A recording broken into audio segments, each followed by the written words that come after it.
If you've been looking at the weekly MVP ladder on NBA.com, then you will have seen this man's name and face at or near the top of that ladder. The Serbian Batman without his Robin has managed to keep the Nuggets 11 games above 500 and in the Western Conference playoff hunt. Joker has remained a model of consistency, hard work, discipline, and overall elite levels of play all season long.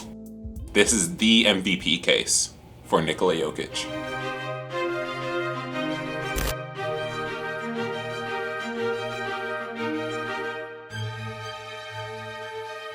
I think kind of bigs get away of the game a little bit, and we needed to develop our game so we can play in today's NBA, you know. So as long as he's a big man, I'm going to be happy. 25 points, 14 rebounds, and 8 assists at any position is amazing. But to have it at your center position, that's just a gift.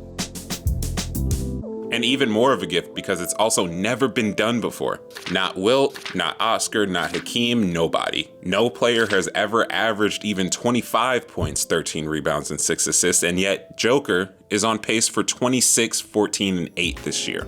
Continuing down his list of historic, monumental achievements, he is the second center to ever record 6 triple-doubles in a month on 2 separate occasions. The other guy being named Wilt Chamberlain.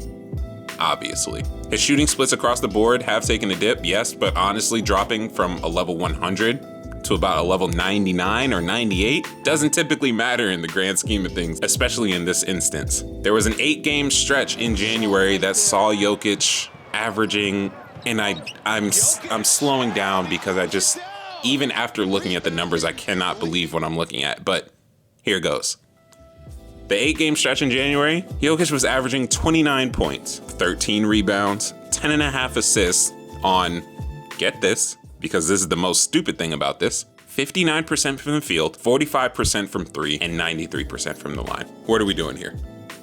All of those incredible stats coupled with a usage rate of only 31%, which marks him at 13th in the league at the time of this recording. Lower than the likes of Joel at 37. Lower than the likes of Luka also at 37, and Giannis at 34. Oh, and by the way, he's on pace for the 3rd highest PER season of all time. So yeah, there's that too. But let's take a look at the second dimension of this historic production, the defensive output. And I was very critical of him. He came up to me that following year and he said, hey, he said something along the lines like, you were right, or I appreciate it, or something right. He said like that. And he said, I've gotten better. I said, you've 100% gotten better. I've been watching you this year. The one knock on his career, as we all know, has been the lack of defensive pressure that Jokic has been putting on teams, especially in the pick and roll situation. And this was very evident last year because the Suns put him in this pick and roll and it was raps from the jump. But also, to be fair, the Suns did that to everybody. But also to be fair, the point still stands. Jokic was becoming a liability on defense. So what did he do? He decided not to be a liability anymore. His defensive box plus minus is at 4.7, which is number 1 in the league. Who's number 2 on this list? Just Defensive Player of the Year candidate Giannis Antetokounmpo. No biggie. And if you really look at that list, there's a tier order in that leaderboard if you look closely. Sitting at S tier, or the tippy top, is Joker. Right below him is the A tier, with Giannis and Matisse, and the B tier, with Robert Williams and everyone else below. I have in my script just the word wow 7 times. Because looking at more of his advanced stats, I just kept saying wow, audibly laughing because I didn't think he was as highly rated defensively as I thought he was. I knew he took the jump. I knew he made improvements. I knew his interior defense has gotten a lot better, but I did not know that this man was literally number 1 in several different defensive rankings.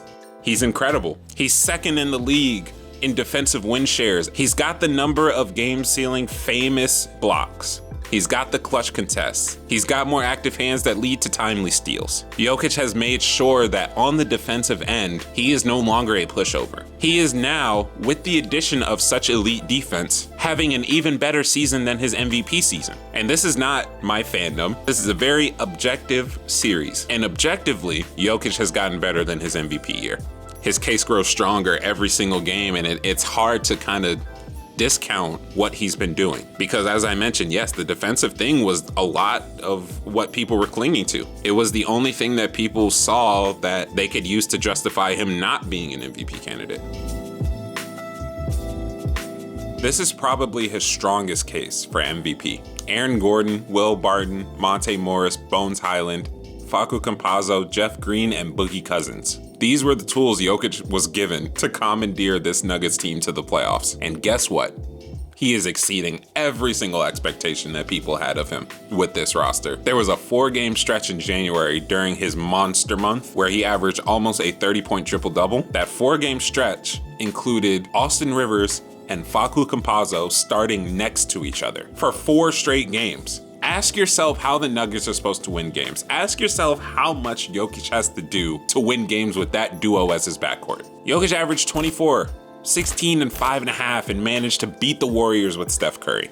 And this is a small sample size, but it's indicative of the larger season that the Nuggets have had. I know that they have been cycling through a lot of different rotations, a lot of different starting lineups, making sure they have the right pieces to put around Jokic in order to not only get a lead when the starters are out, but also have enough help in the back end to make sure that when Jokic sits down, the bench can handle themselves. With more responsibility and dependence on him to succeed, he's been able to elevate his own style of play to measures unforeseen that have helped fill the void of Jamal Murray and MPJ. And just to give context to those who aren't aware of what these two actually have to offer, the last time Murray, Jokic, and MPJ played a full season together, they got to the Western Conference Finals.